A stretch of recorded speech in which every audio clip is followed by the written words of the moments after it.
মানে রাজুদা আসবে, আমি রাজুদার দোকানের সামনে এসে গেছি। তো চলো, তো আমি এখন ফাইনালি এইখানে আসছি। এইখানে রাজুদা বসে। আমরা 5টা সাড়ে 5টা বাজে, এখনও আসেনি। তো কিছুক্ষণ পর মনে হয় আসবে, অনেক আর 10 মিনিট পরে এইখানে রাজুদা আসবে, আমাদের দেখাচ্ছি। আমরা সেই এক্সাইটেড রাজুদার পকেট পরোটা খাওয়ার জন্য। এখন বাজে 5:30, এখনও রাজুদা আসেনি। তো একটু পরে মনে হয় আসবে, আমরা অনেকক্ষণ থেকে দাঁড়িয়ে আছি। তো তোমাদের দেখাচ্ছি রাজুদা কি বলে, কি ডায়লগ দেয়, আর হচ্ছে আমাদের কি পরোটা দেয়, আবার ওটা যে আমরা স্টেশনে খাবো, কারণ আমরা দীঘায় ঘুরে আসলাম। তো তোমাদের দেখাচ্ছি যে এই আমার সঙ্গে আসছে, হচ্ছে এই সাইড। কয়েকজনকে বললো নাকি 3 দিন থেকে আসে না।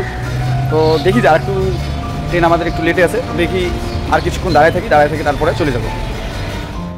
সবার কাছে হাত জোর করে আমি ক্ষমা প্রার্থনা চেয়ে নিচ্ছি। আমার পকেট পাওয়াটার দোকানটা বন্ধ রাখছি বিশেষ কারণে না, আজ 7টা কুড়ির মাথার এক্সপ্রেস ধরে আমি তারাপীঠ পুজো দিতে যাচ্ছি।